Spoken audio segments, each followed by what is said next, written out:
kana bakubya amanya babaga nti gwokubya amanya gubate gukusinda this Samakula Musa show era nga mbeeri nange ku Kelo TV nsanyusa okubeera nga mumpadde omukisa okujja ku AI TV. What's wrong with that?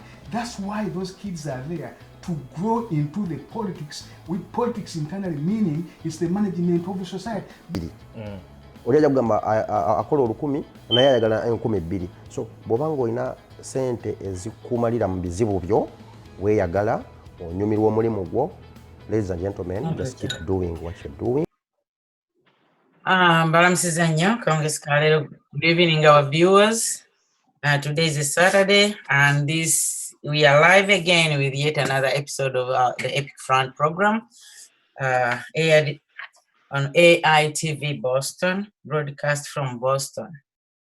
Your host tonight, my name is Dorothy Stewart, and we are going to discuss a number of issues pertaining to what has been taking place recently in the governance of our country. Mulaba for AI TV nga bulijjo Saturday sawa zino twatuusina program for the Epic Front ng'okuweerezebwa AI TV nga tukuweereza okuva wano mu Boston, USA. Omuweereza awo nze Dorothy Stewart, your host tonight, era nga tugenda kwogera ku nsonga ezikwata ku ggwanga lyaffe Uganda. Muze tugenda okuyisaamu amaaso, tujja kwogera ku omukulembeze w'eggwanga Uganda. Recently yabadde ku TVM, specifically NBS, n'abambuuza ku kibuuzo ky'okulonda kwa 2021.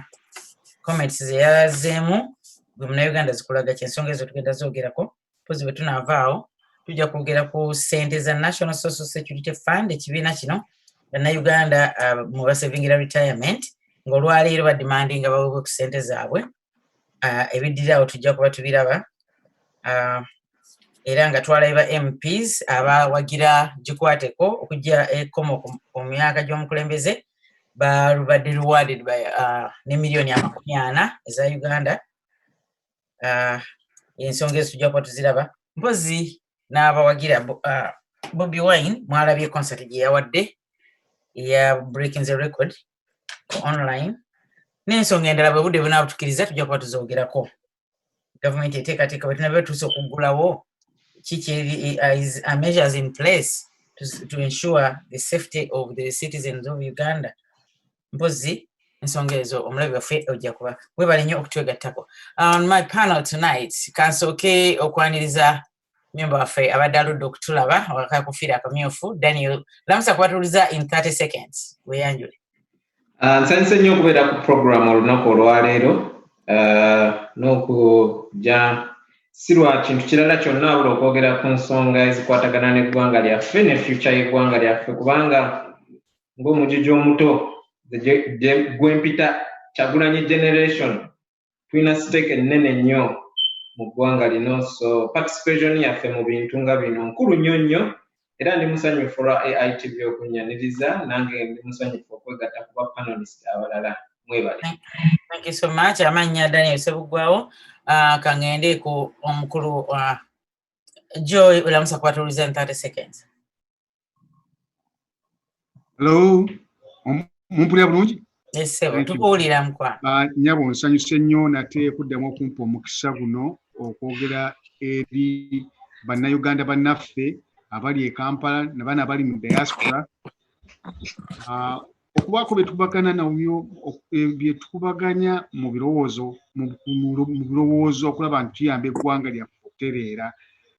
Mukulu Martin Byakuleka n'omukulu wa People Power naye nsanyuse nnyo okulaba okuba nti tugenda kuba ffenaamu olwaleero nga tuteesa mu nteesa gy'ensuubira ejja kuba eri very constructive mu ngeri gye tunaatereezaamu eggwanga lyaffe. Mwebale nnyo okumpuliriza. Thank you so much. Martin, lamusa kwatuliza in 30 seconds. Weyanjulire. Banaye abatulaba amanya Martin Byakuleka abatamanyi. Nsanyuse nnyo okubeerako wano. Buli lunaku olw'omukaaga mbadde naluwaayo okubeera ne bakwano bange aba AI TV nga tukubagana ebirowoozo mu nsonga ezitali zimu. So mbeera busy nnyo naye bwe mbanga wendi bajoininga tulabe nga tusobola okuzimba omukutu guno gubeere nga abantu bafunirako ddala ekituufu kyeki mukutu gwaffe ogwa diaspora guno gubeere gwa muggundu in the discussion of Ugandan affairs. Mwebale nnyo. Thank you so much. Batulaba ku AITV go ekyombo obuvunanyizibwa wakati ninga kabato nako ka share this program yita mukwano gwo ate obeere ready okubeera nti osobola tukubira ku simu singa tunaba tuzigudde nawe wetabe mu mboozi. Mpozi njaga tusokere ku nsonga y'omukulembeze w'eggwanga gye buvudde kadde ku TVM ne bamubuuza kubanga ndaba mwenna kati ekigendererwa mu buli omu ayogera kukyusa eggwanga kutwala eggwanga mu maaso tumanyi tulina elections in 2021 naye babuuza omukulembeze w'eggwanga kikyozoogerako essaawa zino yazemu naga that would be suicidal kitegeeza ki era yabadde ahintinga ku ki era kati mwenga abalowooza nti eggwanga lirina okugenda mu maaso what's the way forward after such comments? Njagala nsooke nawe Martin. Ekiro ekikulu era nga abatuuliza bonna bwe bamanyi oba nammwe bakwano bange. Mr. Museveni ekintu ky'okubeera mu buyinza ebbanga lyonna kintu kye akyagala nnyo nnyo. So okuva lwe yajja mu buyinza akoze obukodyo bwonna okulaba nti asigalamu okutuusa kaakati. Naye obukodyo obwo oluusi bumukostinga oluusi obumu he pays a lot of money, you know, he does a lot of effort to stay in power for all this long. But if nature can dish him a free opportunity, which is not to be paid for, he will definitely take it with two hands. And ateteri muntu alaba opportunity nga Museveni alinga musuubuzi kwegamba ye Museveni ekyokusuubula kwe Katonda yakimuwa buyinza is a power. So naye opportunity yonna okulaba nti nga bw'olaba ba Maradona bwe yalabanga nti wano kayitawo wali kayitawo kati COVID yamuwadde opportunity. Absolutely, and he cannot waste that chance, not even for one day. So he's definitely going to take it with both hands. It would be madness. Ate asoka kubalaga nti nedda bwe kiyimirira bwali mugundi tubayira bulungi naye kakati ate awo bw'amala okubalengeza bw'atyo n'agamba it would be madness if we go beyond July, you know. Naye yakimanyi nti era kyajja okukola era kyekyo kati kye tulina okuplaninga. Naye ekintu ekiriwo kiri nti usually it works both ways. Kubanga ebintu bino you cannot do it thinking that it will only favor you. It could favor your opponent as well, you know. Because if your opponent was not well prepared, and if your opponent also needed some time to do something, they will take that advantage to do it. So it is not only one way, it is actually a risky move. In fact, in the single mbuza singanze mbadde advisor wana Museveni mugamba nje tubatukola. Let's have this election and get over with it. Bobera mugundi position ye. It is better you go mu control to, you know, get over with it than wait. Kubanga, you never know. You don't want to take chances. But again, as we have said, Bwana Museveni alingo musuubuzi, and this is his trade. Era ekintu agenda ki-evaluatinga alabe. Era you will see how he comes out with it. But my guess is that, as I have just told you, that is always to the advantage of the holder to do things as quickly as possible. He may let it go. That's what I'm guessing in the long run. Kenza tuyanze omukulu wa people power kubanga mulabika bavubuka muri mujia nene mwesunga nnyo 2021 mission 2021 bamulira comments ngezo. What do you take out of it? Mugwamu amaanyi mugambo you surrender oba mga no teri kuzikiza? Well, nga mukulu byakuleka watandise, I picked out something that caught my attention. Nti Mwami Museveni is a political businessman. Yoli musuubuzi wa byabufuzi. And that's very true. Nayate, fechetwaso okumanya, because when you are engaging a dictator in a competition, especially a political competition, or you know kusoka no mumanya. Museveni twamumanya first of all. Enkola ze strategically byabala. So for him, ayinza chikola strategically. Mwami Museveni muntu businessman, naye businessman taking a risk as a whole. Akasuka ya kayinja alabe kinava mu kiyumba ky'enjuki. Sijja concluding anti yes, definitely okulonda ajja kujjawo. If things turn tomorrow ne bibeera nga okulonda okuvaawo kuli against his stay in power, of course ajja kupapa akuteekewo. Naye bwe kubeera nga tekulina threat gyali ajja kujjawo. So strategically ye muntu abala n'akasuka ya kayinja n'alaba abapima alina okugulu ku mweno naye ng'aweeyinze in case wemba nina okujjawo okulonda. What are the viable reasons ze nnyinza okuwa? Omanyi Museveni ye muntu ayagala akole ekintu ekikyamu ate amale akijustifying. Like kankuwa example nti bwe bamala okukuba zaake bamututte mu ddwaliro akubiddwa ate poliisi ejja nti okumuta tulina omuwa poliisi bond omuntu abadde tortured ekitegeera. So akola ebintu bye biri criminal in nature naye ate n'abisiigako ka legal context bibeere nga bisobola okubeera justifiable. Then ne issue endala gye njagala okupointingako nti Museveni engeri gy'ali musajja mugezigezi ekiseera kino kiti kya nnaku nnyo eri Uganda n'ensi yonna naye ate ye akikozesezza okufuna political capital kubanga emabegakawo abadde very unpopular. Ebintu bye byonna byabadde akola bibadde very unpopular mu maaso g'Abannayuganda. N'atuuka to the extent nti alina beekuba bwekubi mu maaso, wuuyo simanyi atambula corruption, wuuyo simanyi ate agenze mu ghetto ng'alina he has to keep presence okubeera popular ng'ali very unpopular.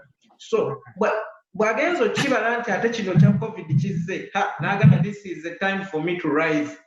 Kimukoledde nnyo naye nga bwegambye nti ffe twamusoma nti ye wasuubira nti afunamu ate ffe tufunamu 10 and more okusinga. So talowooza nti kano kaabala naffe tetulina counter strategy. Nammwe mubala. Naffe tubala tetutudde. Mukyetegekedde kijja kyonna oba akkiriza okulonda oba kugaana. Of course, because Museveni kyatamanyi nti no generation gy'aliko is a generation of really exposed young men and women who are abasomye. Yagamba yatugema, yes, of course yatugema, but ate tasobola tuwuddisa for 30 years not keeping it awo nga tuli awo bino bye baatulimbanga edda nti ate bateralisti bayingidde eggwanga mubeere alaati biki ebyo byaggwawo propaganda. Right now kweno generation sisuubira nti akola nzera kati ba political spinner be ndabiranga bye baliko era byakijjajja nnyo ng'era bwe yayita jjajja. Kati mulinde mulabe mulinze bulinzi oba mugenda mu maaso n'ekintu kyammwe? Of course tugenda mu maaso because a struggle is not basically evaluated by a political election. Okay. The struggle is beyond an election. A struggle is a struggle of liberating a country by using all legal means. It's one of those legal means, but there are other more legal means to liberate our country. Thank you so much. My Magandas and Songa Soga Figureko Nyo. What do you weigh in Museveni's comments? Neyanza egenyo nyabo.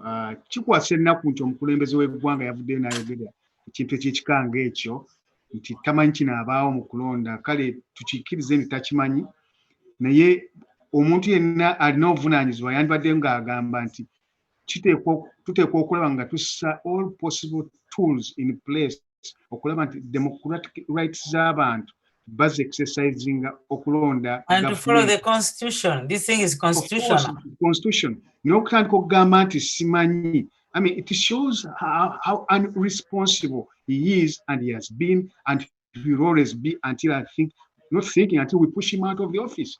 True, they have been characterizing him as a political businessman. I do not want to believe that.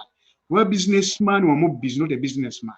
A businessman is a maji, which are state institutions to suppress the majority. It's not a businessman. He's a thief.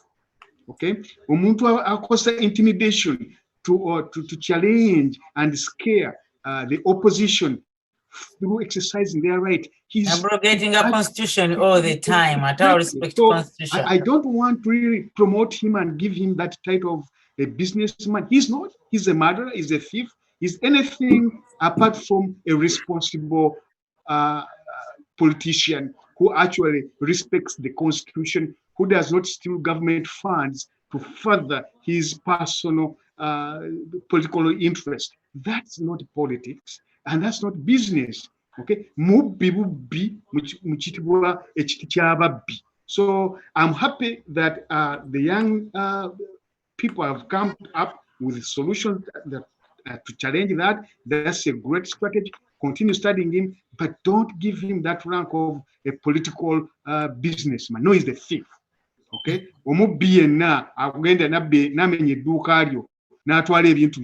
Businessman. I wouldn't think so. So really he's not. He's a criminal. And I would say this to those who are listening, that come that day when he relinquishes power, whether he likes it or not, he will be answerable to so many crimes he has committed against the taxpayer in Uganda, and I mean his own people. How much have they robbed from Ugandans? It's a lot of money. A lot of money. I've heard rumors that one of his aides, I don't know that is true or not, bought a building at $3 million cash. Remember, this is a civil servant. Where the heck do you get $3 million cash and then you pay down a building directly opposite National Theatre? Mr. Martin, you know that building very well. That's where La Bella Bar and the Winton Street is. And someone just comes and pays cash, and that's it. And no one raises the finger. I think this time for us, especially the young generation that is coming up and people of power, to hold these government officials, civil servants, and in particular, I'm focusing on the permanent secretaries who are supposed to be the overall financial controllers of any ministerial budgets, to start explaining to us where and how the funds get diverted from the original budget that were budgeted for and end up into the pockets of individuals like Museveni, or Museveni directs that I want to divert that money, send it over, and they sign on it. We are going to hold them accountable, maybe even before we get the man arrested. If they turn out to be good, then fine. We shall use them as prosecution witness to prove our case against Museveni that day when we shall be taking him behind the bars. Yamutwale heke chiche nyini kyoyogedde kitulese ku nsonga yaffe ey'okubiri. Toze ensonga eyo njagala giveko nga tukakasa nti Uganda erina constitution kwefugirwa, era omukulembeze alayira okukola ki, okuteeka constitution eyo, okugirespectinga n'okugikuuma. Naye bw'abeera nga out of blue asitukanaayogera ebigambo ebimenya constitution, I think it should be held accountable. Naye ekyokulonda 2021 I think is constitutional. Ensonga yeddako gye tuddako ye National Social Security Fund, Joseph John Deseko. Bannayuganda basevinga. There's a pension scheme. Naye batuuse ku kisenge saawa zino abantu abangi bafudde nga tebalidde na ku ssente zaabwe. Ssente zino zirina ensawo bwe zigenda. Nga abantu bwe batuuka emyaka egitali nga bali suppose okwebwa ku ssente ezo. Naye bagambye tuweeko 20% tusobole okuyita mu mbeera eno. There's a legal battle. There's a battle between nti abantu batuuse n'okuweebwa ssente basobole okuwagira ekiteeso ekigaana okuggyayo ssente za National Social Security Fund. Martin, njagala otumpe, give me a picture about this National Security Fund. Kugamba ekintu kya National Social Security Fund ekyo, it is a matter of both deep politics and deep economics. Let me handle the economics first. Bakwano bange bangi abasoma naddala basoma ebintu ebyo ebya economics tubadde nga ennaku zino eziwedde nga 2 twogera ku kintu kino ne tukiraba nti there are some valid arguments economically ezigamba nti National Social Security Fund etwala sente z'abakozi naye nga ezitwala to be saved over a long period of time. Therefore, because of that, it may not be involved in some kind of short-term interventions. It's an argument that is grounded probably in economic theory and practice of such an institution. Great. Nekati netugamba ekintu kino ensi kyerimu ekya coronavirus sigamba nti kina precedence. What I mean is that si embeera ebadde ebeerawo buli kaseera nti abantu bamanyi ekyokukola. Embeera eno bw'ebanga ekutuuseeko ng'oli manager olwokubanga mu history, our immediate history, there is no precedence. Teri examples kiki osobola kukola. What you do oyiiya okusinziira ku mbeera nga bweri. So ensi zonna ezisinga tuzirabye nga ziyiiya there and then. Tukole ki kaakati? Tukole lockdown. Bwe tukola lockdown tukole ki kaakati? Ate abo bwe bakola measure yaabwe n'eyitamu ate ensi endala n'ekoppa bano ate eri endala n'egenda ng'ekoppa bano kwegamba. That's what, people do in a situation like this, which has no precedence. Amateeka gakolebwawo kugamba tugenda nga twekoppa mpolampola. Naye that having been said, therefore, olw'okuba nti embeera eno ebadde terabikangako, tulina okuyiiya, we have to think outside the box. So then, what do we do? What we do, wadde nga ebitabo bitugamba nti, when you have a fund like this, the best way to manage it is if it is to be saved over a long period of time. Katuga nti tufunye ekizibu, waliwo ekizibu ekibuddewo tetumanyi kyakukola, and this is some of the money we have. What do we do mu kaseera kano? Kakati awo kye tukola, tuddayo mu parliament ne tutunuulira amateeka agakola social security fund eno from the beginning. Ne tugamba nti tukyuseemu kubanga tuli mu kaseera ki akazibu, tulabe ekyokukola, because this is not written in stone. Now we have an urgent situation. We want to think outside the box. What do we do? Kakati bwe tugamba nti tugende mu parliament tukyuseemu kuteeka to think outside the box, tusobole okulaba nti eggwanga lyaffe overcomes this problem. Ate then ne tulaba ekijinji ekiri political resistance. Kakati ate abakulu baffe abamu nga bavayo nga bagamba nti ebyo ebyokulowooza outside the box mubiviireko ddala, ebyo tetubyetaagirako ddala, tugenda ffe ku mateeka gali. Ene tugamba ati bano bo babeera mu nsi ki? Mbadde nabo babeera naffe abali mu kubonaabona. Tuli mu kubonaabona, twakutuula na bano bane tulabe tukyuseemu kuteeka, tulabe engeri ekintu kino bwe tukikwataganya tusobole okweyamba. Naye bannaffe bo abatufuga balaze omutima omubi, baleese ekijinja ekigamba nti don't even think about it. Tubadde tukyali awo tugenza okuwulira nti that is not even all. Basasudde ne ssente baziwadde ba MP nti temuyisa akateeka konna akakwata ku NSSF. Kati ne weebuuza nti what are these people so afraid of? What are they scared about? Now I'll answer this like this.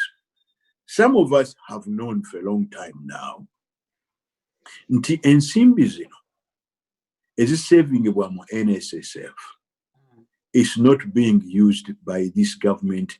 It has not been used by this government in the past 35 years in a transparent manner.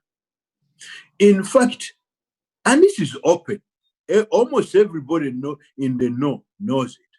This government has been actively raiding the National Social Security Fund savings for both personal and political reasons. Buli NRM bwebadde ng'egamba nti leero tuwangudde tutya, leero tukoze tutya, akasente nga kabuze nga beewola ku ssente z'abakozi. Yeah, nga bagenda ku kittavu nga beewola ku ssente z'abakozi. As to whether they pay it back or not, that even is not known. Ate baba bazibagabidde mu bawaakalu. Twawulira omukyala Bakoko Bakolu eyali minister wa national social eyali minister wa labor by that time yali taking yali erabirira national social security fund. The kind of pressures she had, they were so, it was so formidable that she even had to run into exile.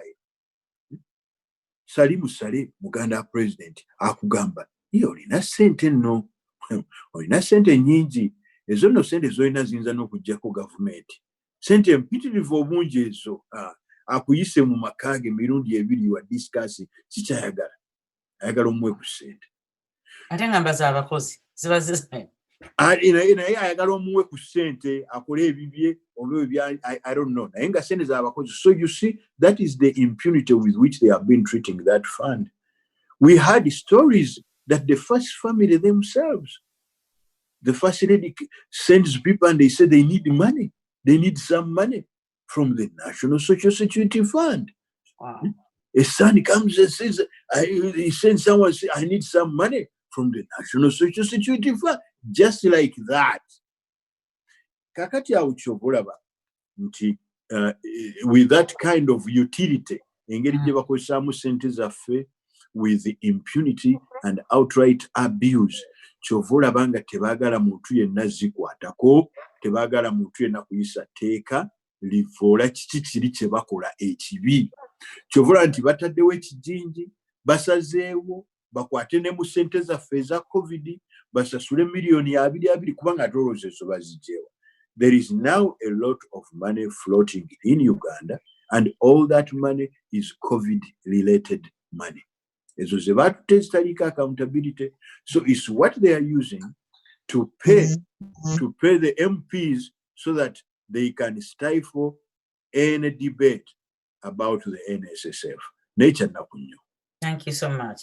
Mukolo Haman Science Okulaba. Obuze kubatulizanga oyongereza ku nsonga ya National Social Security Fund.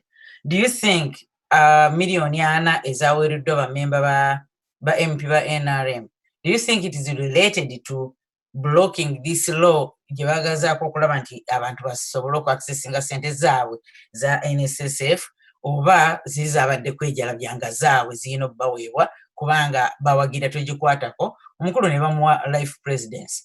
Which is which? We are kind of confused here. An idea naye sokola nse kubatulaba. Banange nsanyusa nnyo mukyala Dorothy webale okuweereza ne ba comrades bange bonna abayelo leero oba baggweredde. Naye nga ndi musanyufu nnyo kubeera wano. Comrade Daniel nkutumidde nnyo muganda wange webale kubaayo na webale kuweereza struggle mukama wange byakuleka ne Mr. Magandazi. Nze nno ndowooza nti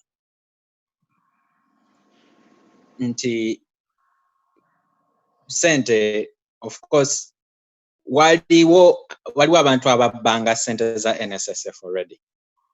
So ndowooza bantu batini nnyo, sente ezo ntini nnyo already okubeera distributed among the people who contribute to that fund. Abakozi mu Uganda sente ezagwerera oba zibeera siphoned nga oyo mukyala minister ali mu asylum kati bwe yali interview mwakalaba sente ziri stifled and not just in social security but in many government agencies. So ndowooza kutya kuswala because that money is not there. And if it's there, it is not sufficient. Accessing abanyinizo right now teziriyo kugamba ekitavu kikalu. Yeah, kubanga omuntu wakuba kutereseza sente zengo zirina waba zeetaaze mu budde nga buno buli omu we yeetaaga ekyokulya, bamama baffe basula njala, abaana basula njala. It is reasonable to easily give that money bw'oba oziina. Naye bw'otandika omunnyonnyola nti mpaamu obudde, lindako kati sisobola, kati ng'omanya nti ki sente teziriyo. So me I suspect ate NSSF ebadde ne scandals nnyingi ng'ovudde ku kwono omukyala gye ya displayinga, gye ya whistleblowinga, naye ebadde ne scandals nnyingi nga ndowooza the money is mismanaged and that is very, very sad. And that is one of the reasons why for our people power we call for a return of rule of law. Governments, most governments around the world, they are supporting their citizens. Our government is suppressing its citizens. Omuntu akugambye sirina mmere mpa ku ssente ezange. Ffe baatuweeza government buli omu 1,200 wano mu America. Naye yakugambye mpa ku zange. Wano mu America bw'oba olina 401k, mu budde buno basobola okuwaayo ku 401k because there is time for relief. 401k efaanana nga social security fund mu America. So it is saddening okulaba nga abantu batereka sente zaabwe naye they don't have that access to that money mu mbeera enzibu bweti. And I don't think that money, I think that money has already been misused, and I don't think that money is in place. But MPs, as usual, ndowooza ekyokubawa sente nti ekyo kiyinza okubeerawo naye nga Museveni is trying to save face. Kubanga Museveni nga aboogezi bonna bwe balambuludde nti ye alya mu lulime ne mu luzise. Luli yabagamba temufuna abiri naye kati abagambye kambawo eki kambawaana. Final call, the solution to all this is return rule of law. Tukole kye tusobola ng'abantu to change government, to return people, to return the power of the people into the government so that we can have influence and a say in these decisions. Banange tukoweko embeera embi. Yeah, thank you so much. Joe, Mr. Magandas, kakati ngaffe okwega abantu batuuka ne tulabye abantu bangi nga beekubidde endulu babasimbye layini batambudde paka bano batuuka n'okufa n'abaana ne babanja ssente z'abazadde baabwe zino nga teziriyo tezijjanga. Kiki ate nga sirwera ndooza bakyazisalako ku bantu. Kakodyo ki akaliwo kati mu kupapa n'okwagala okukyusa etteeka erikwata National Security Fund era bannyinizo bakole batyo bw'amagezi ki bannyini ssente ezo abazeetaaga kati? Ekikulu abakulu abo bombi boogedde bulungi nnyo ku nsonga eyo. Nze ku lwange kye nandirowoozezza kye tusaanye okukola ng'abafaayo ku ggwanga lyaffe ne bannaffe abadde bakuŋŋaanya ssente ababadde bannannyini ssente ezo, of which I think I'm also one of them. Mwambi yakuleka naawe ssente zo ziteekwa okuba zikyali eyo. Kino kye kiseera to start holding the permanent secretaries accountable. Sente ezo teziyinza kuvaawo nawe zivudde nga permanent secretary tataddeeko mukono. Correct me if I'm wrong, Mr. Byakuleka. Okay. And in both cases, ekigambo permanent secretary kitegeeza that person who has actually been there for quite some time. Bw'aba abaddewo n'avaawo, maybe another secretary moves up and takes over that responsibility. Naye the bottom line is, these are people who are the accounting officers for any ministry under them or that they represent. Omuntu okuva n'agamba nti ssente zibbiddwa mu National Social Security Fund, okay, nezikozesebwa, okay, without the approval of the PS in that department, or rather in that ministry, kikwasa ennyiike. Mukulu Henry Hamani ayogedde bulungi ng'akozesa example ya wano nti osobola okugenda n'ojjayo 401k. In fact, I did. Nenzeeyo katono ku 401k yange nga mpulira ngyetaaga. Okay? I was not stopped. Likewise, I also remember very well, way back in 1970, 7. Okay? If I'm not mistaken, okay? Muzeyi wange omukwazei bage yagenda najja ku sente zezo katono eza National Security Fund. I'm sure there's that clause that I can actually give you that flexibility. Okay? But again, I stand to be corrected if it was deleted. National Security Fund. But what I know is that sente ezo zibadde ziwuliranizibwa okumala ebbanga ddene. In fact, I also overheard, whether true or not, the NRM was trying to get money from that coffer to start building their headquarters. I don't know where it ended. It was that they pulled it back. There were also rumors way back some years ago that part of that money was actually extracted to help build up a Uganda house. I don't know how far true that one is.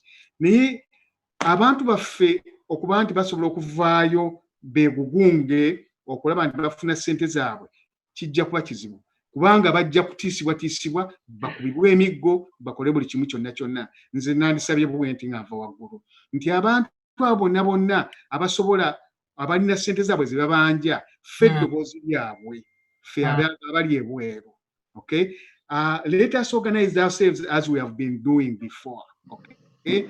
To at least they can be channeled through Haman, through Dan, through Martin Biakuleka, or through you, Madam Dorothy. Okay? Sente Amanyago and Tuga collecting. We get those names and go straight to IMF or to the World Bank. Look at these thieves. Okay? Babi Sente Zabantu, and they have failed even to give accountability. Why do you continue to give them money? Fully documented and well proved. If they cannot stop that hemorrhage, then we put a condition on the permanent secretary to ban him for travel from any country for life and even hold all his assets as you are well. Hostage until sentences zikomezebwawo. That is the only way we solo kuyamba abantu nga tetukutte mundu. Okay, naye nga tuzibasesemeza kubanga abantu baffe basobola okwogera nange, but in fact we can just put a centralized section nti gundi buli gwe babbako sente aganye gwe balemezezebwa sente z'okuzijjayo erinnya lyo liweereza eno in an orderly way. Tukwate amannya ago tugatwaleyo tugambe here we go. Tubagamba bulijjo abasajja babbi endowooza ezimu zabadde ajjako ogenda ogula ebyokulwanyisa nga mu sente z'amagye. I know that for sure. He has been doing it. I know a friend who used to work in NSSF. He was fired because he was seeing that kind of irregularities going on. Okay? Yamugambye, get out. Okay? Yamugubanga teyesikidde na kanyeebwa. So we have that problem. It has to be addressed. But I believe one of the best way to address these problems now is to hold the permanent secretaries in every ministry, because they are the financial controllers, they are the people who make the budget accountable. Zino zonna sente zibadde babba bajja zisesema. Nsaba kwongera koko kya Mr. Magandazi. Nze nteesa, siteesa naye ndowooza nti abantu baffe batulinamu essuubi era Mr. Magandazi kyayogedde ndowooza kyakubiri. Naye ekisookerwako be bantu baffe bennyini okusobola okwedimandingira nga tebannaweereza mannya ago. Bwe basigala mu nnyumba ne bwe tusubmitinga amannya emirundi 10 ne bwe tulobinga nga bwe tulobinga Mr. Byakuleka ndi mutuufu oba kuba nze ndi mupyamuko okusinga nti ne bwe tulobinga nga twekoze tutya naye nga abantu bakyali mu nnyumba bagamba kasita twebaka. Ndowooza tetulina kye tuba tukola. So balina okuvaayo ne beerwana nambeemu balina okulaga obutali mubativu. Ababaka bamwe babawadde miliyoni 4 bo ne bwe batafuna National Social Security Fund yaabwe bali all set. Naye mmwe abasula mu nnyumba nga temulina kyakulya, mmwe abasula mu nnyumba nga amataba gabatwala Kasese, mmwe abajja ebweru okutunda emicungwa ne bakkuba emigga emizibu, bw'osigala mu nnyumba ne weesiga Mr. Magandazi oba Mr. Byakuleka oba Haman oba Dorothy oba weeriddemu olukwe gwe ng'omuntu. So ekisookerwako abantu bafulume ennyumba babeeko kye boogera babeeko kye basaba kubanga obuyinza bwaki bw'abantu kyetuba tugamba nti people power is our power. Ekyokubiri ate ekikulu ennyo nti zino kangambe sanctions oba zino pressures zetuteeka ku bodies like IMF oba government bodies one ezi sponsoring affectinga abo abantu nga ba permanent secretaries zi affecting abo abantu abakulu naye tezigarantinga nti ogenda kufuna ekyokulya muganda wange teweebala. So mbasaba muveeyo mubanje sente zammwe kubanga zammwe. Mr. Magandazi yagambye nti yagenda n'afuna ku 401k. Mr. Magandazi yafuna 1,200 olwa stimulus budget. Ali all set. Naye gwe asula enjala. Bw'olinda Mr. Magandazi oba weeriddemu olukwe. Thank you so much. Njagala kujjawo Daniel. Ensonga eyo, do you think nti omukulembeze avubiriza bano ba MP basobole okugaana etteeka lino okuyita because ayina ekigendera nti sente teziri already ng'abavudde waggulu bwe boogera era kati mmwe abalwanirira abantu abaddembe ly'abantu, what do you plan to say about this? Genda maaso Daniel badde ina kyeyogera.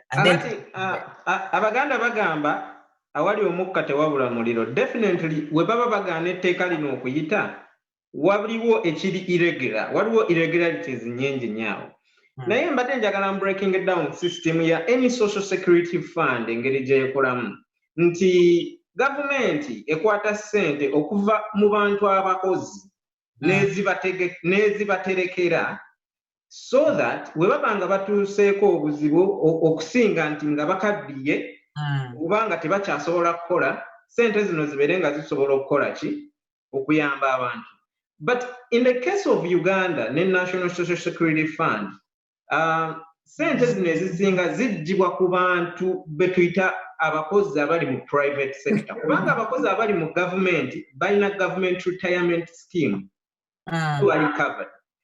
Naye imagine unfairness eri mu system eno nti mu Uganda tetulina na minimum wage, etteeka eriraga nti omuntu alina kufuna ssente ezitakka wansi wa muwendo guno.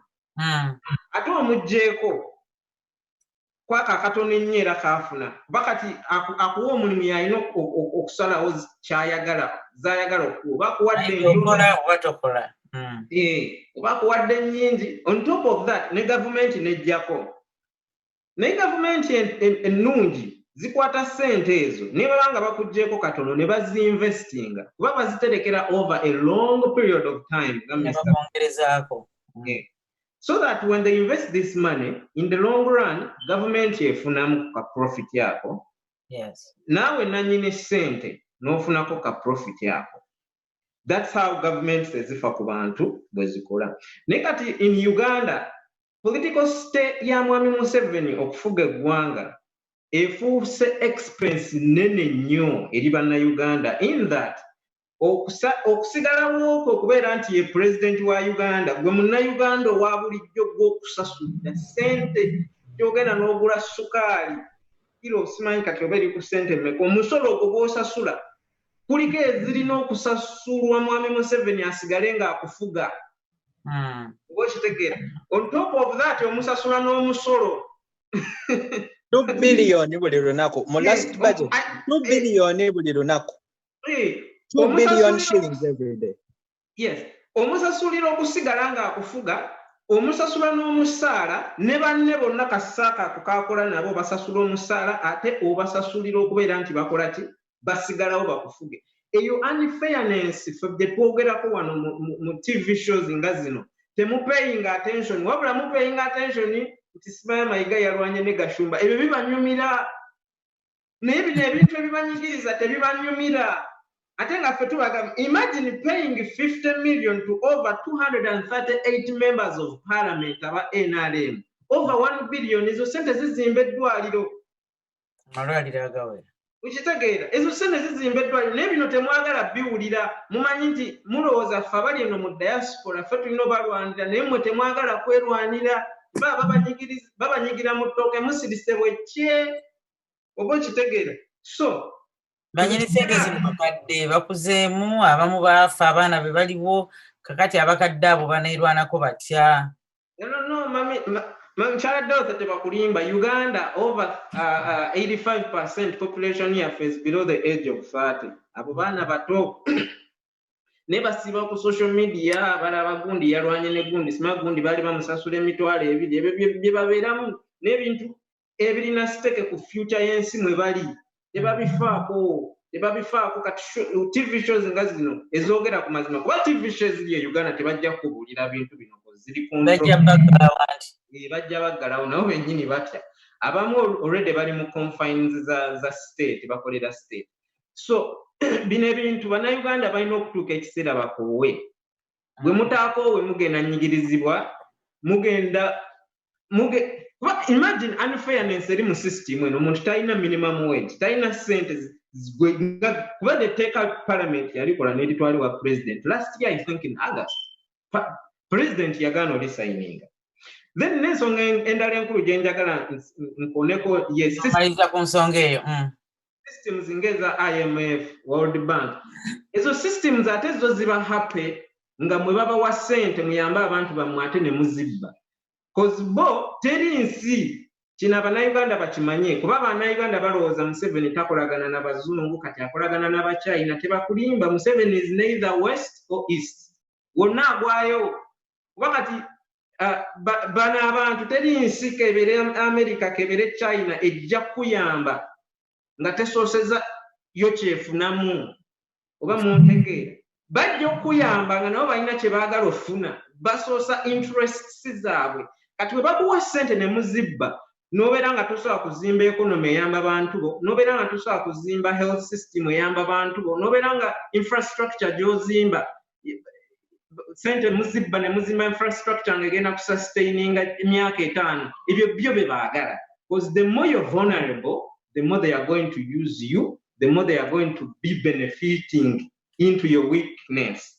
So, bino ebintu mwe abannayuganda ababulijjo mwe mulina okwebereramu kubanga no matter how much nze kankubulire nina professor ku ssomero amanyi mwami Kyagulanyi yaŋŋamba Bobi Wine yajjako wano ku ssomero ne mubuuza naye omusajja oyo gwe mulwanyisa ng'ali powerful mugenda musobola mutya ali sophisticated alina connections mu bantu abali powerful omwami oyo ne mugamba ebintu ebisinga ebiri sophisticated actually oba oyagala obimenyawo okozesa ebintu ebiri basic ekintu ekiri basic nga democracy kisobola okumenyawo amaanyi ga Museveni ag'emmundu muntu owa bulijjo tetubagamba nti bano abasajja babatya nnyo okusinga mu mulowooza sophistication yaabwe nyangu nnyo ensonga ya National Social Security Fund njagala tugiveeko njagala Martin 30 seconds owe abanyini sente zino essuubi kiki kyobagamba kye balina okukola olowooza bakole batya okulaba nti sente zaabwe teziyitira awo bwe zityo anything what we just resign to fate no we can't resign to fate bannanyini sente ezo balina okulaba nti bonna bakubira ababaka ababakiikirira amasimu okulaba nti babateeka ku pressure to make sure babateeke ku pressure to make sure that they monitor government when it comes to the utilization of that money. Ate n'ekintu ekirala nga Mwami Magandazi bw'agambye, it is imperative that those people keep in touch with some of us here abroad and give us their names and any complaints they may be having when it comes to particular cases of being deprived of their monies. Okay. Kubanga ffe wano, what we do is to document all those developments. Netuzitwalira kubanga kati zino ensi ezaakula, what people should, our Ugandan friends should know back home, is that the government, kati government ng'eya America, si mukwano ekulirwa bwana Donald Trump, si mukwano gwa bannayuganda, no. Naye ne bwe kiba nti bwe kityo bwe kiri, Trump tawagira bannayuganda, not even for one day, and Ugandans must understand that. Naye kye tulina wano nti tulina separation of powers. Ffe wano, our partners in the advancement of human rights and democracy is the legislature, mainly one of the Twitter Congress. So ffe gye tukolagana nayo ate yo neteeka pressure ku bwana Trump ng'akola ebintu ebitayamba Uganda, then tusobole okufunamu. Naye mu nkolagana yaffe ne Congress tebasobola kukkiriza bintu bye tubagamba okuggyako nga tulina obujulizi. Era kati nga ku kino ekyabaddewo ekyazaake when we were dealing with them tubaga nti Honorable Francis Zaake bino bye byamuguddeko, ebbaluwa z'abasawo ziizino, abaamukubye be bano, amanya gaabwe ne rankisi ze zino, ebifaananyi byabwe bino. So when we are dealing with issues like this, we want to know Bwana Gundi owe Kayunga yali abanja ssente ze n'ataziweebwa. Kale abantu ba Uganda balina okuyiga okututuukirira ne keesi zaabwe ffe tuzisindike gye zirina okugenda, kubanga eno amaanyi agavaayo bannange mayitirivu temusobola nagategeera. Maanyi gali wano mu Congress mayitirivu obungi egajja okubayamba okutereeza ebintu byammwe eyo e Kampala. Thank you so much. Abali abanawulira analaba akatambi kano mutegedde okwebereramu. Njagala tugende gw'omulabe for AITV batwala kagudde olw'essaawa naye osobola essaawa zino okuba ku ssimu namba yaffe ndowooza producer ejja kubeyitawo awo naye nga bw'okuba your name, where you're calling from, and in a minute your comment or question. So look at obudde. Njagala tugende ku nsonga endala on a lighter note. Ndaba ab'obukofira omyufu ndowooza they are gonna have a smile. Mukama wamwe recently yabadde ya stage nze ne breaking a record show gye mwatadde ku internet kitabanga nawo in a long time. Nkakasa muli basanyufu naye tumanyi nti omukulu oyo baali bamugaana dda n'alwana n'akola kino bamugaana okuyimba na bamwavuwaza ne bakola buli kintu. Do you think Hamani kantandike naawe this was long overdue? Oba kaali kakodyo kammwe nti tujjayo bukodyo mpola mpola kamu ku kannaako twogera ku show ya Bobi Wine gye yakoze eri ku internet? Webale kuleeta nsonga eyo. Kizaamu nnyo amaanyi. Omanyi small successes like that are what keep us going. Kubanga fe day by day ebintu bye tuwulira biba bya nnaku. So to have something that's successful and we know it is capable of being bigger. Twebaza abantu bonna abatuninze in, abantu bonna ababadde baweereza obuyambi during that time. It was a very good, smart strategy, but I really appreciate our people. Mbasaba bannange bwe tuba tugenze online, tune in, follow, like, share, so that we can keep this ball rolling. Those are what we are looking for amidst these challenging times. So yeah, we really enjoyed the show, and it makes us smile, hoping that nekululi olunaku it will be successful like that. Tuliwe mutegedde. Ekirala just okutereezaamu nti recently, just to a quick update, banalify nze okustoppinga shows era ndowooza Abitex ne Bajjo kansabe nti bajja bawa compensation yaabwe kubanga omusango gubadde mu court for long. But very recently, sometime last week, that a judgment was passed to nullify. Naye what you question okumanya obukumpanya bw'abatukulembera buluma government kwegamba ereeta ennaku ey'ekitalo. What is to question is, how can you nullify something in a time where shows are not allowed? The shows are not allowed. Courts shouldn't be sitting at this time. Kubanga emisango gy'abantu giri mu gundi. Giri mu hold, giri mu lockdown najo. Naye guno go baaguyisizaawo mu budde bwa lockdown. So olaba mwamaze kola show oba byadde tennaba kujja? Show yali yayitawo naye nga tebasemba nakyo babadde baagala ku reassuring Bannayuganda nti courts zikola tegeera nti courts zikola nti era omusango tegwaliyo naye mu budde nga tosobola kukola show ate mu budde court bwetanditudde singa babadde genuine bandirinze obudde nga omuntu asobola okukola show ye ne bakola ki ne bayisa nti government yali mu bukyamu ne police ne tusobola okukola show eri live eri active nga abantu basobola okuattendinga naye batayiminze budde buno mama gana zigala zijewo nga twogera ku Bobi Wine's show. Do you think kyeyabalaze ekyo onti kati tugambe ensi enebe ezeemu neetekeri bwe balisiza nti bali mu bukyamu olowooza bagenda kuddamu okumukiriza okuyimba kuba balabye nti wadde tagenze ku stage asobola okuyimba n'asamaliriza ensi netteeka ne bagamba ndoza ne baga tetusemba nakyo kati nakyo tuliyisiza nti kale byali mu bukyamu mugaana. Do you think ng'ensi ezeemu normally bayinza okumukiriza naddamu na stage nga show?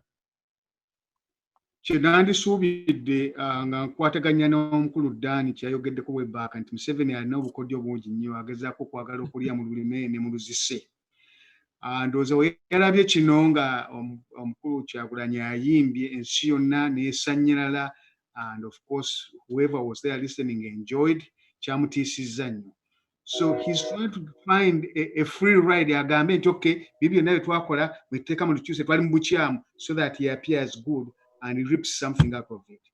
So sisuubira nti bayinza okwagala okuddamu okukola ki okumugaana okuyimba naye kyensuubira nti ate bayinza okuba nga balina pulaani ey'okumusaako obulabe.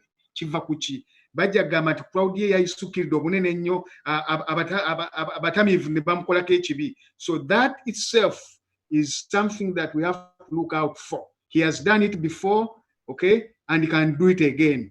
It's his way of working or doing stuff. Naye kati ate okudda ku side endala kyenatunuuliddemu nti kino kirungi nnyo eri eggwanga n'abantu abawagizi that he's displaying his ability to communicate. Omuntu asobola communicatinga nawa, it's one of the qualities of good leadership. Is a good communicator. Nas spreading out a message in whatever form. Nibajiuliza kintu kikulu nnyo. Museveni izo qualities tazirina. Era bw'akwata akazi uli abuuzinga abombojja. So it scares him to death. So he'll try to use wangi amanyi okubavuma idiots. Ate munnanga omuntu obwekikanga ekyo natwita idiots. Then himself is an idiot kubanga ate omufuzi omusiru naye afuga abasiru naye abamusiruze bwendowooza. Okay? So in the long run obuzibu bwe butandise okweyanika naye tulina okusa guards up, and this one I'm very seriously trying to emphasize it. He's going to try to go through the system which bamukkiririza okuleeta abantu, okay, and he's going to hire his lumpens, okay, and I mean mwana bange byaliwo mu kulonda okuwa 1995 96 2001 that Kalangala Action Club nga bajjanga abawagizi at the end of the day ne batandika okuba abantu ne bavuga emotoka ne bazisaamu abantu ne babalinnya ne babatta. So that kind of situation is likely again to happen just to suppress and scare the opposition out of mobilizing, or even whenever Kyagulanyi is staging his concerts. Nti mulabye twamugamba nti tasobola kuolinga security kati kino kibaddewo. So it is a tricky situation, okay? Let it be, but let us have our guards up to make sure that everybody is safe. Exactly. Martin, what has this got to do with the government? Olowooza aba NRM sheno ina kye yabashakinze yabaaffectinze banyumiddwa oba they were just disgusted? Did they pick anything out of this? You see, for any political dictatorship, the most important thing is to control and monopolize political space. Now, in this era of advanced technological communications, dictators are being defied because space is no longer restrained. Space now is so stretched that you cannot physically control it all. So the advantage of technology is that it has extrapolated space and put it out there and made it hopeless for any dictators to try and control it. N'olw'ensonga eyo abo banakyalo oba peasants ba NRM abadde balowooza nti they can control Kyagulanyi 100%. They were definitely very disappointed when they saw that the bird they were keeping in their palm had actually escaped already and flying about. And what I really liked very much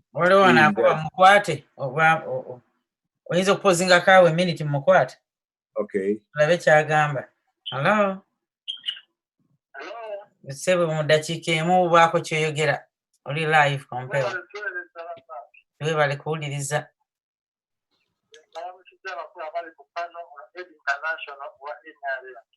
Sebe international wa NRM.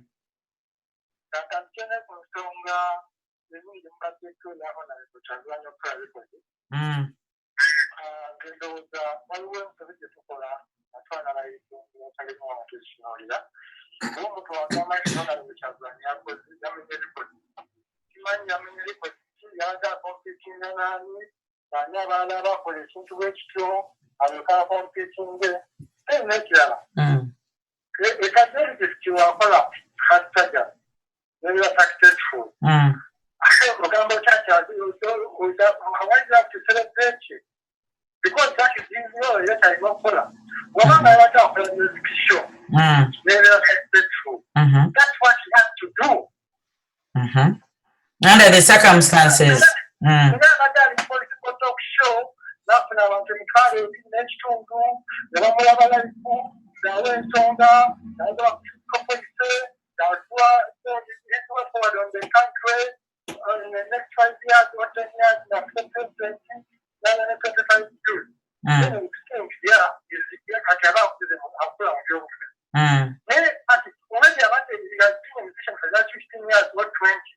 what do you expect from that country?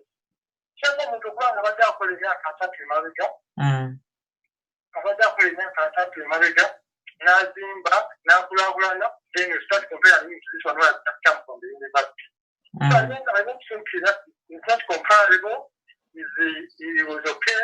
He did what he did, but let us not compare his music show and target to any politics that is going moving anywhere. That's what he has to Neri yaba simbye n'emyaka egisingawo ng'oyinza okubateekako ne batafuna abantu 15 naye genda maaso. Nedda ensonga eyo giveeko ssebo oyina 1 minute genda maaso.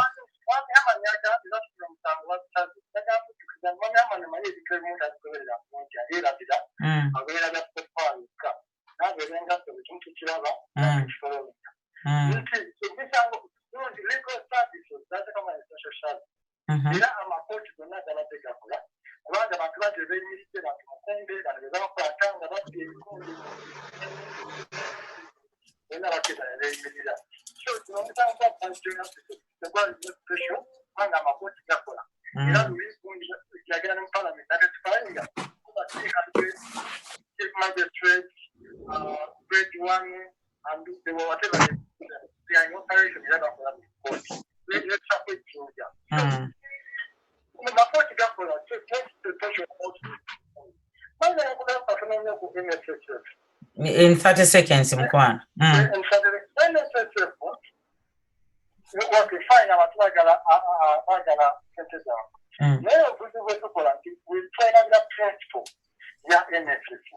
This is called the social security. Social security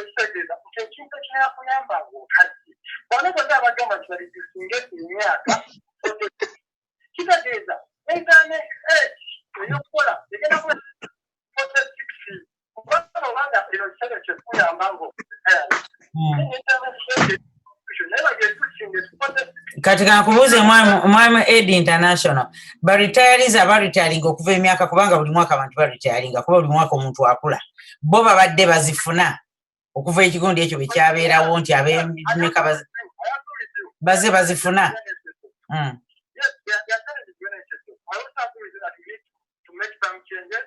streamline how abantu bafuna ssente. Ekyokufuna ssente kirala n'ekyokugamba nti abantu bateyo ssente zaabwe bazifune mu COVID yonna. Ekyo ky'oyogera nzikiziganya naawe. Nti tebazifuna, tebazibawa, bazikaabidde, basimbidde akaggo, balemu abamu bafudde n'okufa. Ng'olwo baretayiri nga tebafunanga ssente zaabwe.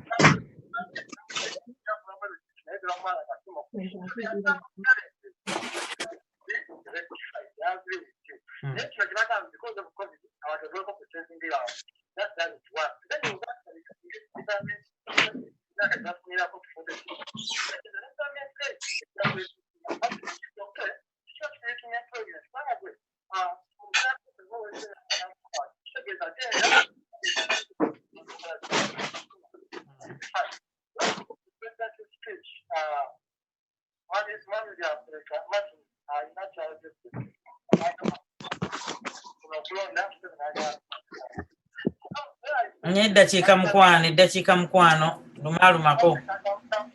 Yeah, 15 seconds obudde butuyiseeko.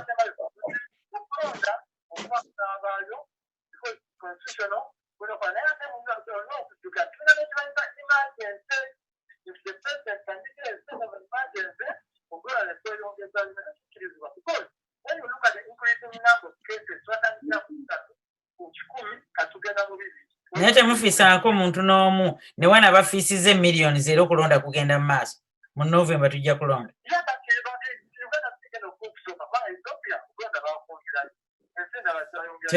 Tweyanze. Martin gobadde ogenda mu maaso. Yes. Kyakugambye oyinza oku-wrapping up in 1 minute. Tuve ku nsonga eyo tugende ku esembayo. Kangende ku kiri waliwe nabadde mbagamba nti with the dictatorship, of course, they don't want cyberspace because cyberspace defies physical control of the space they have.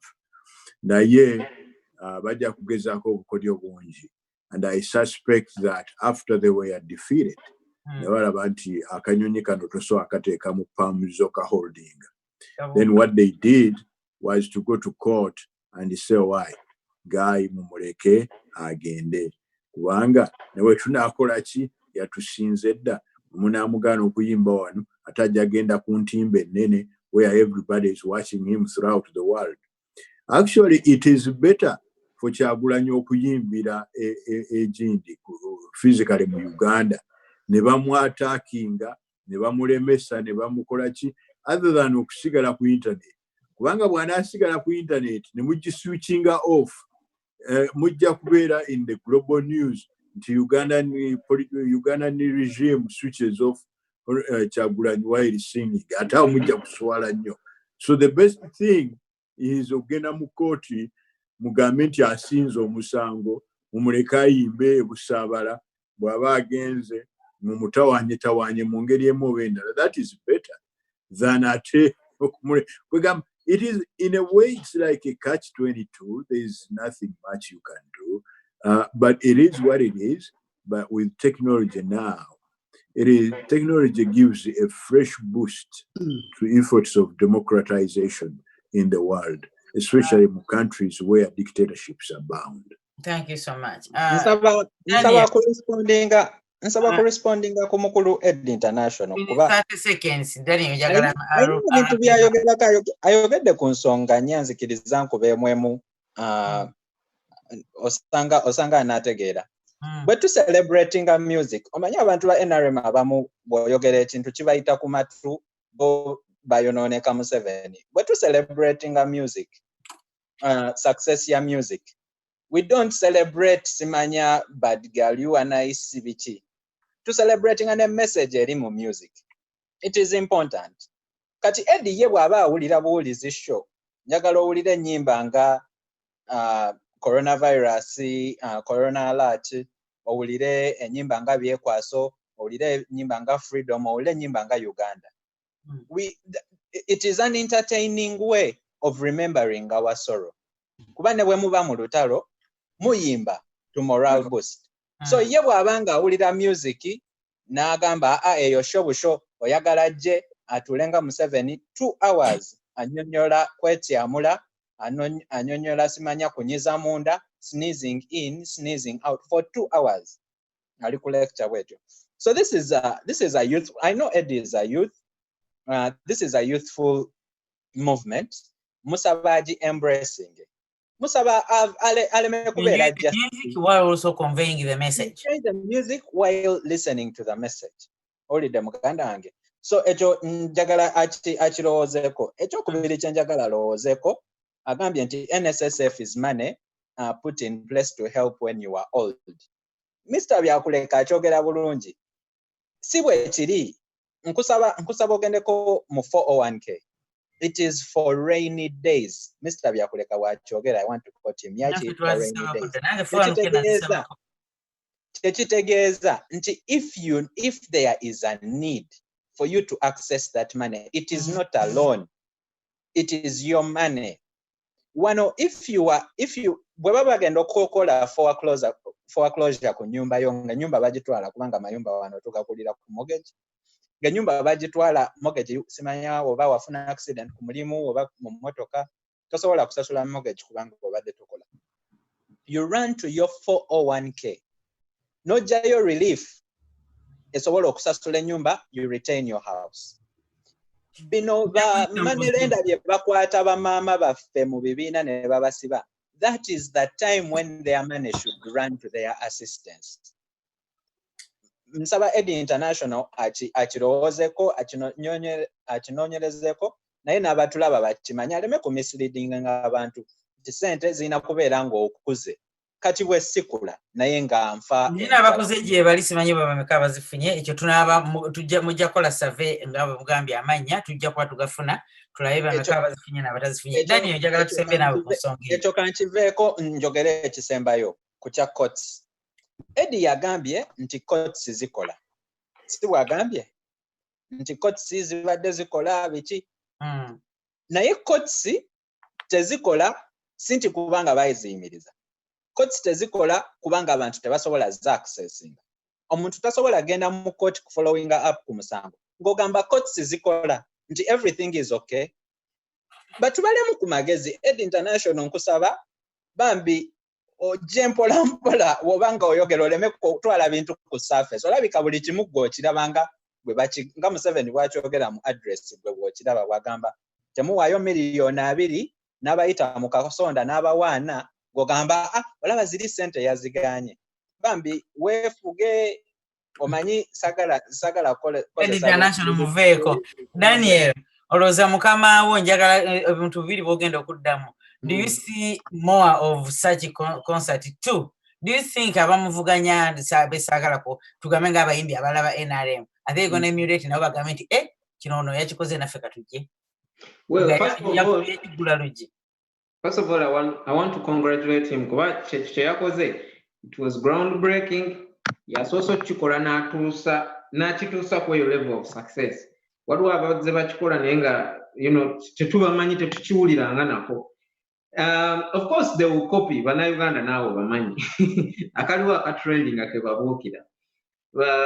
But it was a wake up call to our friends in the NRM. Bo kyova nagambye mu ntandikwa nti but political spinners ba NRM bintu byabwe bye bakola bya kijajja nnyo, bali analog nnyo. Bo baali balowooza they can control and manipulate political space by stopping Kyagulanyi from performing live in concerts eri abantu nga bamulabako live nti bamubaze. But the better that the generation Kyagulanyi, we think beyond physical enrichment of the people. Nayenga first of all chenjagala clarifying nti Kyagulanyi talina musango gwe yazza okumugana okuyimba. Ate okuteekawo court judgment nti kati kyeyakola tewali, like even if neyo judgment teyaliwo tewali legal meaning yonna eraga nti yazza omusango oba yalina kyataatuukiriza okubeera nti ayimba. He was simply stopped from singing because he's a direct political threat eri president wa Uganda. Era neno judgment yazze nze I think nti still Kyagulanyi tebajja mukkiriza kuyimba simply because nti nno bw'ayimba message gya conveying eri abantu is a message of truth. Nze kambabuulire bannaye mu nsi muno ekyo bayita amazima is the most powerful thing ku nsi kuno tebakulimbanga. Kyova olaba it is always protected by a bodyguard of lies, by a bodyguard of manipulation. Kati bano abasajja bagenda lwana nnyo era bakyalwana nnyo okulaba nti Kyagulanyi tayogera mazima eri bannayuganda, kuba amazima gabambula obwerere bwabwe ne babalabisa, ate nga naffe okubambula is the weapon we have. So as long as bamugana oyimba, so we are going to follow the legal means, which is the truth, okuba exposing kye bali, because they are giving us an opportunity to expose them, and that's the weapon we have. Okubalabisa okubambula obwerere bwabwe ensi ebulabe nti bano abasajja babbi bannanfuusi. Wow, tuyanze gomulabe for AITV tunatera program efu kujituka kunko. Njagala tusembeyo ensonga emu. Tuli mu COVID tuyinza kuva wano nga twogedde ku situation eriwo kati ekutte ensi yonna, bunyize ensi yonna emiwabo ekirwadde kino ki COVID. Buli nsi ekikutte nga bw'ekikutte. Uganda, yes, empendeze yateekawo weeru zaali nnungi nnyo okutangira n'eggala ensalo naki, naye ate tulabye mulabye ebbaluwa eziyitiŋŋana ng'eriyo abantu abaweebwa bo obuwandiike tenyonyi eyo ekkirizibwa okuyingira nereeta abaana b'omukulu gundi bo ne bayingira kuterevu ne bagenda mu ggwanga naye ate abalala tebakkirizibwa. Mpozi ate nga ne lockdown eno yakolebwa nga tulowooza nti kusevinga ggwanga abantu obutafa bulwadde. Mulabye nti Ugandans have died more okuva ku bintu ebyekuusa ku lockdown okusinga obulwadde bwennyini. Kubanga kakasa tetunafuna omuntu afudde COVID. Naye abakyala abafudde nga bazaala mu mayumba nga tebasobola kutuusibwa ku malwaliro bangi, abakubiddwa emiggo nga badduka okutwala bakyala baabwe mu ddwaliro ne bakubwa amasasi ne bakuba ki bangi nnyo bafudde. Tubalabye abafudde enjala emirambo n'abatasobola kutuukako mu bifaananyi gye bali obwana bonna bukonzi by'abaana bakanuka ne bafa bazadde baabwe mu ngalo nga babalaba because tebakkirizibwa kufuluma, tewali access to medical.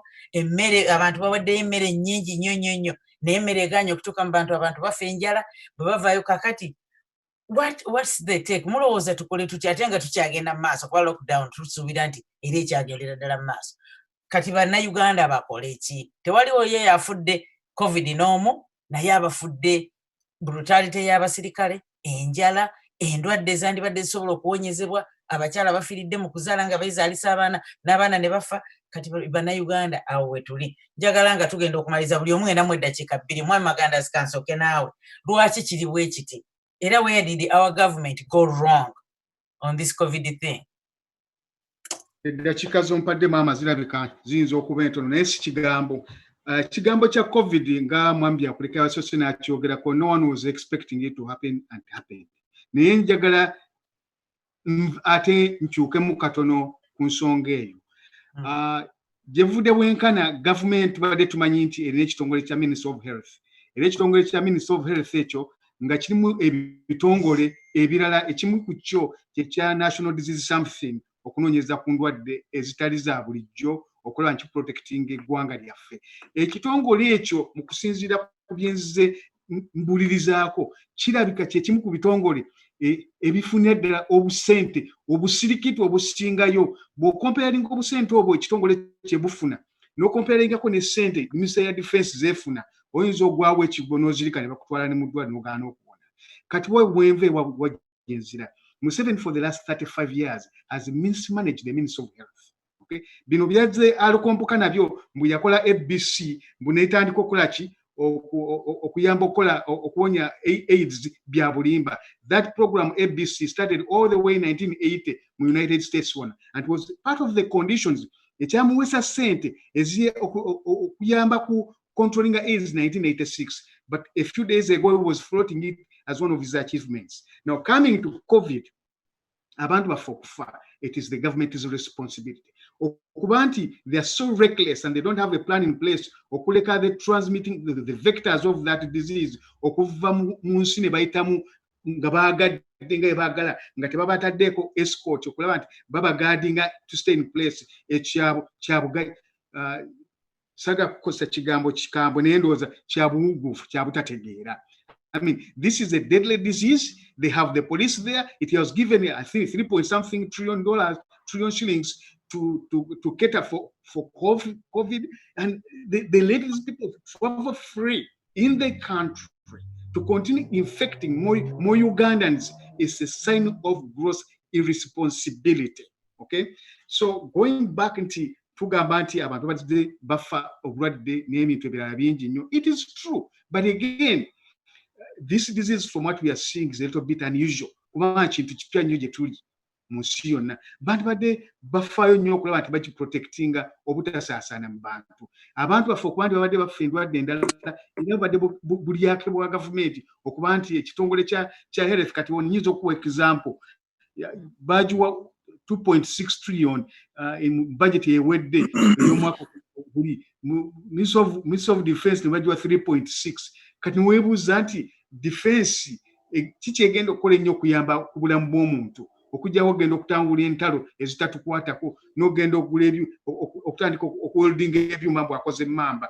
Who is going to buy that damn ramshackle things n'okukwata emmundu okuzaassembolinga bw'akola emmundu ebyuma bijje China n'agamba mbu Smiling Neck Industries, we were assembling guns. You should invest that money in the Ministry of Health to come up with our own drugs. Okay, including the vaccine tezijjanga. So it's so disturbing. Simanyi olumundoza so I'm telling you, Mr. Maganda, Magamazi Museveni gomuwa bambi tasobola bitegeera. Tajja kubitegeera kubanga obwongo bwe we are dealing with a sick person. Okay, ekiseera kyonna kyalowooza agamba we have to now go and start a war here. I mean, come on, bwongo kyo. Okay, tafa ku nsi abantu baffe. I'm so happy nti abaana bato nga mwe muvuddeyo, you are now pushing this thing, push it hard. We are behind you to make sure that ebintu tumusukuma ne tumusukumiriza until we see him out. Waliwo wano mpeereza comment nti walibaddewo abagamba bulijjo nti ebyobufuzi tebibakwatako naye ku luno bibakutteko kubanga ndowooza buli muntu akwatiddwako. Njagala okugyewuuka nziyewo Haman nti ku nsonga ya COVID eno tulabye nti measures zonna ezaali mu place nti abantu obutayingiza naye ate truck drivers ate basigala nga bayingira essaawa zino URA tekola ndowooza ku offices tebaliiyo kitegeeza ebyamaguzi ebiyingira tebiwa misolo naye ate bye basinza okuleeta obulwadde bwa COVID ate bw'ogenda okwetooloola nti abo abayingiza ebintu awo ebisinga obungi era byaba abakulu abali mu gavumenti bye babiyingiza bye babitambuza.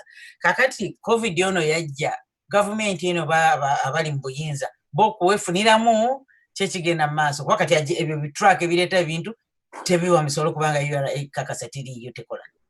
Everybody is on a lockdown. Naye biyingiza ebyamaguzi biyingiza. Munagenda okuva mu lockdown ng'amasitoowa gonna gajjudde nga mugula. So what's going on economically? What does this mean economically to the country? Ombuzizza ekibuuzo ekiri obvious ennyo nti you know, of course okugula ensalosalo okukkiriza truck drivers okuyingira tekiyamba bannayuganda, kikolera bali mu gavumenti kubanga bo bakyayagala okucharginga emisolo, bakyayagala commodities zijje. Abantu tebasobola kufuluma mu mayumba genda kugula bintu bino, olina kutumya kitumi naye bakyayagala bijje babitunde ku bbeeyi eya waggulu basobole okufissaako kubanga bo beba businessmen beba running a businesses wano ayagala ndowooza okugolola simba wakati awo alo omudakiika emu nkwano ensonga egyo badeyogera batumidde mwami Stephen Amani ndiko kalimu naye kanjogereko ku break eno katono in 1 minute mukwano tugenda kumala singira ddala okumbadde simanyi byomumitwe ekinabiramu gyemuriko naye kantuseewo ensonga eno naye president mentioninga kaawo mu kibuuza Haman naye nga Haman nzoozo kanze kamusooki abantu bagumiikiriza byonna bye baabagamba bye babeera mu mayumba sirowooza nti mwami gundi abadde ayogera naga nti ndowooza tudiiringa n'abantu abalwadde ebituli sekanga abantu ne babeera awaka ennaku ezo zonna tebalina kyakulya tebalina bintu byabayamba nebyomubalegati mubikola tebibatuukako onootasigala nga ojja kutijja oyogera ki ani omukulembeze w'eggwanga oba nze ayogera leero olina kyali mukulembeze wa ggwanga ayogera ki kubanga omukulembeze w'eggwanga okubeera omukulembeze w'eggwanga oteeka okuba nga ofa otunuulira obulamu bw'abantu obulamu bw'abantu kyekikulu eliida aba aliidinga abantu taliidinga nsolo so kati obanga tosobola kutunuulira bulamu bw'abantu abantu n'obagamba mubeera waka era kkiriza nemubeera waka otegeera naye ate batoyiza ne babasombera obulwadde omuntu ne bamuddako results ate balina zibu bazitwala Ntebe nobanga mutegedde ne bongerayo lockdown bannayuganda ne basigala nga bakyasafaringa mu mayumba because of a foreign ayingidde obanga mutegedde ekyobuzibu kati booda mugire gundi laabu mukiteeke wali kubanga thatisneja kindi kati okitegeera muteeka okumpi mumalaabo abasajja bacekinga balindire nga mutegedde si kumala kucekinga abantu obwongo bwa kika ki obw'abantu abasoma abatasobola kutegeera kintu kikolesa bwe kityo nti kaakati major issue eriwo nti borders kakati katuteeka amaanyi ku borders abantu nebotubata ne bakola kubanga obulwadde abantu abali mu ggwanga tusibe baabuleeta ababuyingiza balala bikugamba nja kukkiriziganya ne mwami oyo abadde ku kitulabika tudiiringa n'abantu abalwadde b'emitwe bakoowu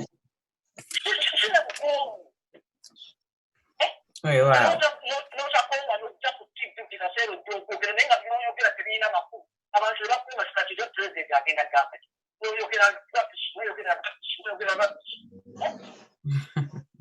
toyanza kubanga buli bajja amensoninga kuba yatandika okumusoninga kuba drivers abatrailers buli bajja tukomawo na muwendo mulala kinakoma ddi wow toyanze amen thank you so much amani malayo ensonga yo gyobadde omaliriza sorry mbadde interrupted naye nga kyembadde ngamba nti omuteesa oyo ayogedde bulungi nnyo era ensonga yegenda gyogerako katini nnyo naye mbadde maliriza nga ngamba nti bino ebyamaguzi bigenda kuyamba abasajja nga ba Ben Kavuya y'omwami eyawandiikidde Prime Minister ng'asaba mukyala we n'omwana bajje nga bo bayita ku kisaawe baluwa kansubire nti mwagirabye naye waliyo n'abantu abalala. Ben Kavuya is a big businessman yadonatinga n'eddwaliro eyo Mwankole adonatinga eddwaliro ayina ranches ayina sente mpitirivu ye owner wa Legacy Investments.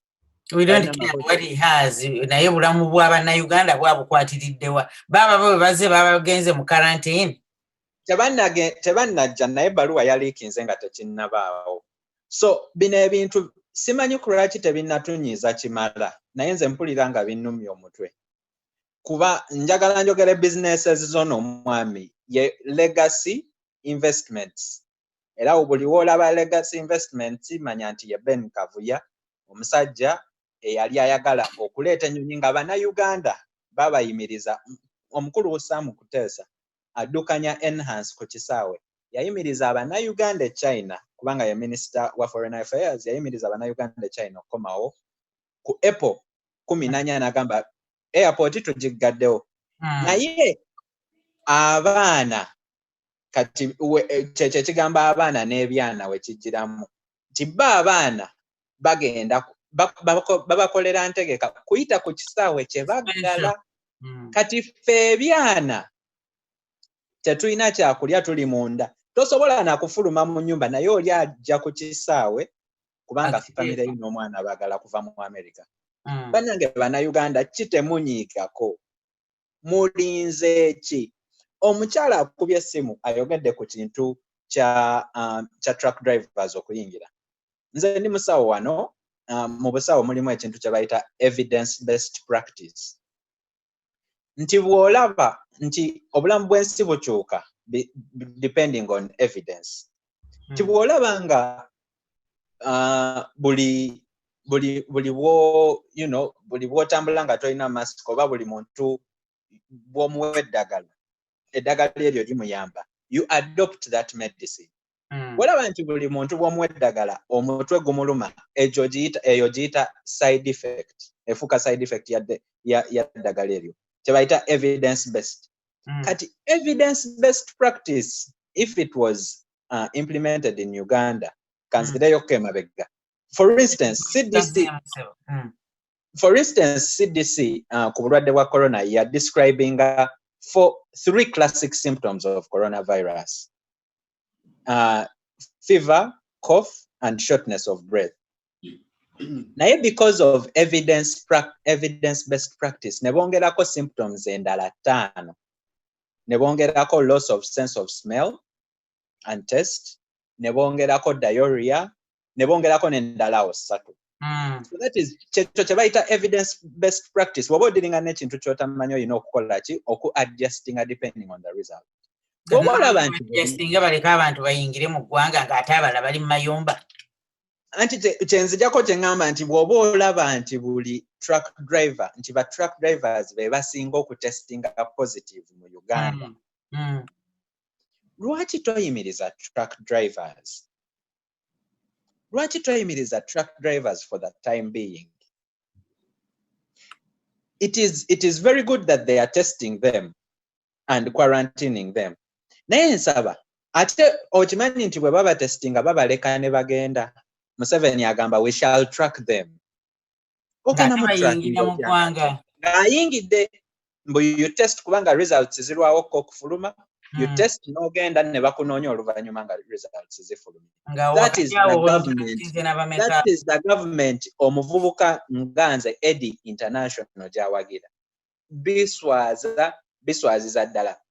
Abannayuganda mbasaba numbers zitandise okulinnyaza coronavirus. Brace for impact.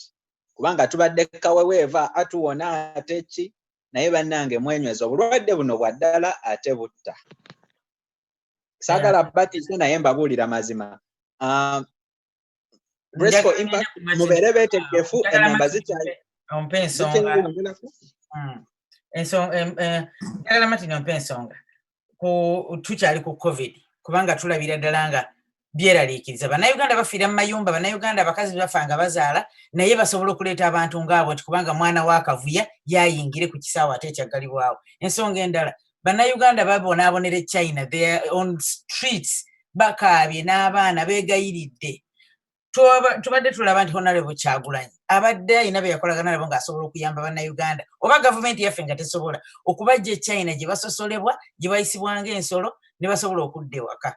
Naye twalabye ka clip ndowooza buli omu yakalabye omukulembeze w'eggwanga bambuuziza ku bantu abo, yabagambye musitewe yayiwa n'atuuka n'obayita idiots abali ebweru, naye ng'ate abadde bakola nga baweereza ki omusolo.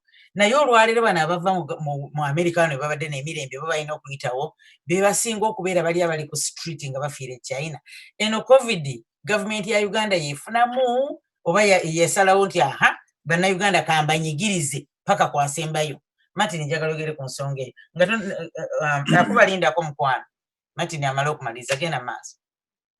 Ekintu kino ekya COVID-19 kye tukiyizeemu mpozi ku batunuulizi n'abantu abali mu ggwanga lyaffe n'abalala bonna abali ebweru, kwe kulaba nti kubanga nga bwe twagambye mu kusooka, this had not happened before in our lifetime, and there are so many things bye tubadde tutamanyi.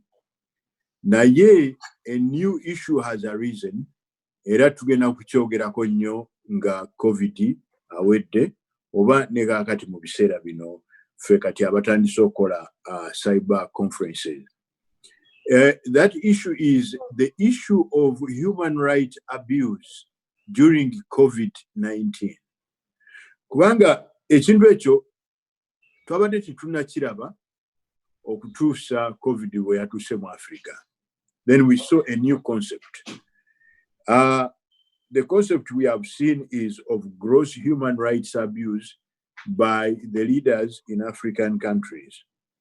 Ate kwegamba era okunyonyola ku kibuuzo ky'obadde ombuuzizza, COVID-19 bwe tubanga tuanalyzinga ensonga eno erabika nti eyambye nnyo African politicians n'abafuzi abo abatalina accountability ate nenyiga nnyo omuntu wa bulijjo si kumunyiga bunyizi naye ate ne abusinga ne human rights ze. Mpozi era mu management of COVID-19 kyetulabye mu African countries naddala eri eggwanga nga Uganda is that our management style has been exposed for the whole world to see. Era kati boddira ekigambo COVID-19 management in Africa no biwandiika no mu Google search no gamba nti images no gamba nti enter olaba aba LDU nga bakuba abakyala emiggo mu ggwanga erya Uganda. Ekikulaga nti African management is not based on objective or on principles of management, but is mainly mediocre, subjective, and based on force rather than reason. So, nja kusembyayo ne idea nti in the management of COVID in Africa naddala mu Uganda, it has shown that we listen to what other people are doing and we have the right idea. But as usual, we have the wrong execution. So naddala mu ggwanga. In fact, Uganda is been so excellent in a negative way in showing the rest of the world how African governments have woefully failed at managing COVID-19 in their countries. So those tugira tusimba wakati. Thank you so much. Nga tugenda okumaliriza ndowooza Daniel obadde tonayogera ku nsonga. Do you think it's government responsibility that Ugandans are dying more from other reasons during this COVID time, more than the disease itself? Is it government responsibility? Of course, kubanga the number one role of a government is to protect it, to serve and protect its people. Of course, the Ugandan government has the right idea of a response, but the execution, take our response in Uganda is completely off.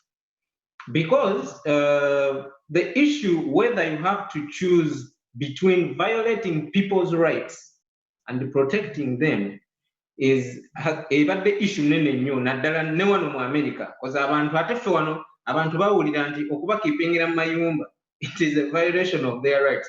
Ne batamanya nti waliwo be keepingira mu mayumba, and on top of that ne balumya n'enjala oba ne babakuba n'obakuba.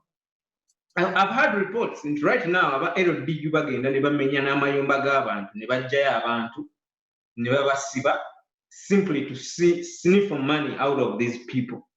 So kati bw'otunuulira ebintu ng'ebyo bikuwa ekifaananyi kikyamu nnyo eri gavumenti nga gavumenti ya Mwami Museveni. Si na Mwami Museveni yekka, gavumenti za Africa ezisinga buli lw'obeera nga abantu b'ofuga tobalina value attachment gy'obateekako niwe baligenda wa kyovala abantu black people all over the world tuli stigmatized because our motherland Africa leadership crisis eriyo etuggyeko value nnene nnyo nti ne bw'ogenda China ne bw'ogenda America ne bw'ogenda wa people would not look at you as someone who has something to deliver kuteeka ku table bakutunuulira in the perspective of a failed African leadership crisis. So kyovala bakati ebintu ng'ebyo nti olw'okuba oli alina ssente avuddeyo ayogedde ne gavumenti aleete famire ye ebintu bituswaza naye baba bikola balaba nga tebalina nakasoni yadde nti ensigo gye basiga erina ekintu ekiri negative ennyo kyeteeka ku gundi. Then the other thing ey'aba truck drivers. Yes, COVID is real. COVID jali atta.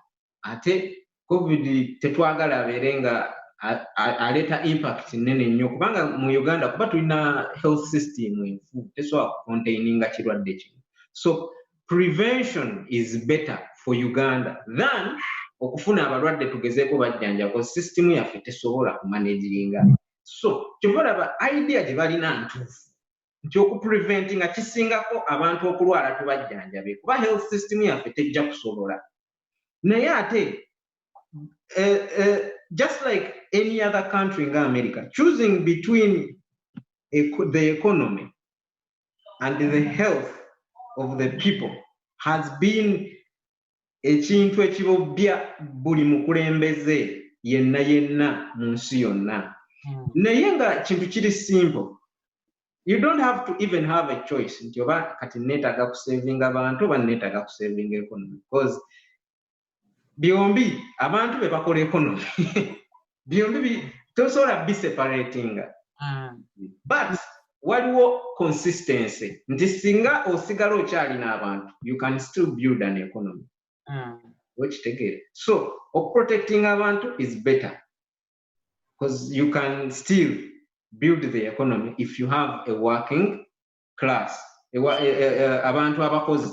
Nekati mu ggwanga nga Uganda nga abantu almost 80% or kangambe, still sure of the statistic, but it's between 85 or 80% bakola emirimu whereby they don't even earn an income that can sustain them through a month. So akuzimbira economy kwabo bantu. Obo kitegeera. So ebintu bya Uganda byo katogo.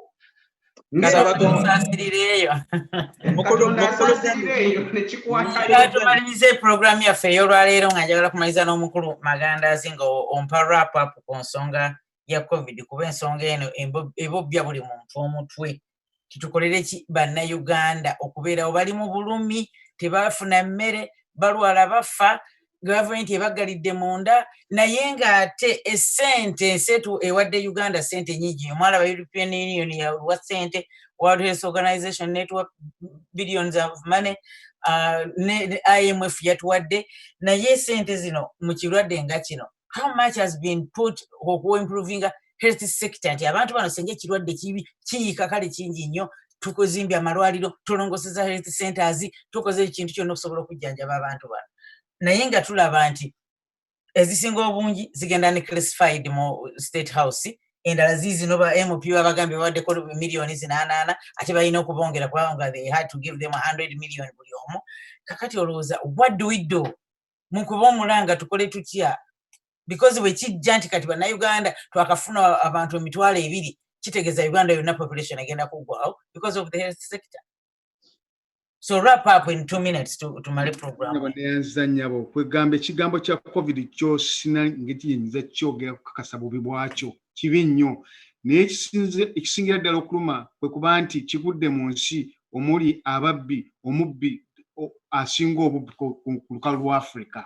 Kituufu sente nyingi nnyo ensi zituwadde wano ndaba IMF yatuwa million 491 eza $, and so many others oyogeddeko. Okay, that was just last Wednesday. So ogenda n'otunuulira sente zino zonna ziweeweddwa era nga bw'oyogedde butuufu zigenda mu mugundi unaccounted for zigende mu State House zonna zibbibwe. Abantu baffe bakoze eki? One thing we have to look at here now is assist to advise them okukuma obulamu bwabwe. One, that's first and foremost. Okay, kubanga ekituufu kiri nti at the end of the day tewali sente egenda kuva mu government ebayambe tekijja kubaawo katuna okwetunulamu ffeffe nnyini abantu baffe balabe nga beekuuma obulamu bwabwe. Ekyokubiri njala ntunula ekyamwami Hamanti yabadde ayogerako okwegugunga abantu okwekolamu omulimu nti bannaye it is time up, we have had enough. Yes, this is also, that also can also be done, but in a manner that is so well planned nti abantu ate tebajja kuvaamu kufunamu ate nabo bulwadde bwongera kuba nafuya n'okufa kuba Museveni tumaze okukiraba essanyu lye bantu kufa. That has been his lifestyle for a very long time since 1971 ngayingira mu Uganda nakuba abantu naddayo natta abantu naddayo. Those are facts, si bya bulimba. Kati ekirala kyentunuulira era abannayuganda tebalina otuyambamu naffe abali eno mu diaspora kisobola bayambamu twekuŋŋaanye twekolemu omulimu. Let us complain genuinely bane abasajja mbawadde sente zino bazibye. But PS are responsible for these funds and these people. It's time to hold them accountable to bakwate because this is murder. Okay, abantu mbalumisiza enjala mu mawanga oda mu nyumba tebafuluma tebalina mmere system y'okulemere yogaba emmere yonna nfu. Okay, bwaba tebawadde gasiya asaba jabbawo ensigo eziriko eddagala ezali supposed okusimbibwa ezo nazo baziriye baffe.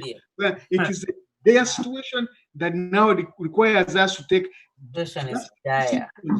ezigenda okututaasa naye ffenna tunakwatibwamu tetujja kirekera b'e Kampala bokka but the Uganda bokka naffe no mu diaspora tulina okukikwatako. We can go ahead and launch constant calls to the members of parliament nga mwambi akuleka bayogeddeko sometime back nti tubakubira simu to be making uncomfortable, but some of them don't even care. Ojja mukubira simu agijjeko agiteeka asirike obulamu bwogere maaso okiraba. Okay, tunakola ki tusimbe road block mu kubo tu emotoka batandiko okuzigireza omuliro ajja kuva eri n'ebyasi atandika okuba abantu ngono wa LD yakubye omukazi n'omusajja ng'atwala mukazi we mu ddwaliro okumujjanjaba omusajja ne bamutta. Now this is terrible. Now can we have a massive uprisal nti ensi okuva Acholi district Mwambuke, South Mwambuke, Central Mwambuke? Let us go and make a direct confrontation to these people. It is doable, but what's the price to pay about that at the end of the day? So this is where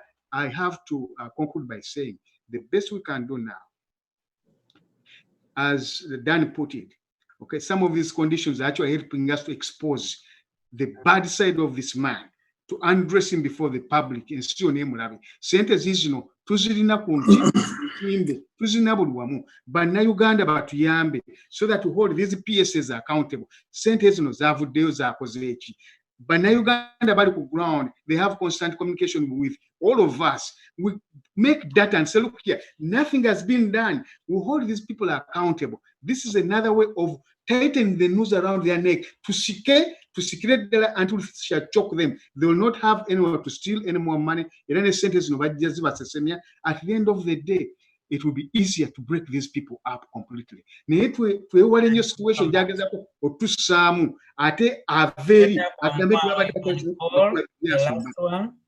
hello? Maliriza Sebo, thank you so much. Obadde maliriza. Uganda bani basasira nnyo. We shall always be with you on your side.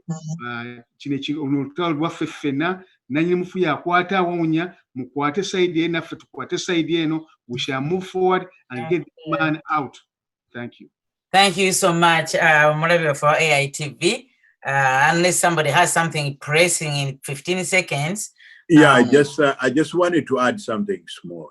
Yes. Njagala okulaga abantu bonna abatulaba n'abatuwuliriza nti the foundation of the greatest obstacle we have in Uganda for democracy and good governance is actually the members of parliament. So that is a point everybody must know. When Museveni we yali akyusa etteeka erimusobozesa okubeera a full-time dictator yakajusa kati emirundi ebiri yayita mu parliament. Era ne ku luno kati amateeka nga gano agagaana sente za NSSF okuba nti zibeera mismanaged era byonna bigenda kuyita mu parliament, aba parliament etteeka balikotogere. So the only way we can change the country strategically is by waging war on the MPs. Twagamba bannange abantu mwenna abali mu diaspora, contact us, mutuwe constituency gye muva, mutuwe erinnya limu 2-3 of people you can influence. Abantu abo basobole okukola committees ze tunaayitamu okukyusa eggwanga. Kubanga gwe bw'oba olina abantu bo 3 in your constituency nga gwe basindikira 2, 5 obayitamu ne bamobilizinga okuggyako MP oyo ali mu kitundu kyo akutogera bannayuganda. Please continue to reach out to us. We are organizing. Tusobole okuggyako abantu bano baleke kudda in the next elections awo wokka we tujja okusobola okudismantlinga abantu bano amidst other solutions. Thank you so much. Njagala kubebaza my panel tonight. Thank you for good ideas and the good discussion. Omulabi for AITV buli lwa mukaaga starting at 3 to 5 tubeera wano nga twogera ensonga eziba zikutomba biro ezikwata ku ggwanga lyaffe Uganda. Mbeera n'abantu okuva mu bibiina ebyenjawulo lwakuba bannaffe era aba NRM bafunye obuzibu naye era bakubye amasimu mubawulidde n'essimu zaffe zibeerako. Thank you so much. Baagala nnyo abalwadde mukama abajjanjabe abafiiriddwa kitalo nnyo. Just stay safe. Ku lwa Katonda n'ensi yange mbadde Dorothy your host tonight. Njagala okwebaza engineer ffe mu byuma Saalongo Sekirime. Mubadde balabi balungi akumata kumira mpeera. Good night.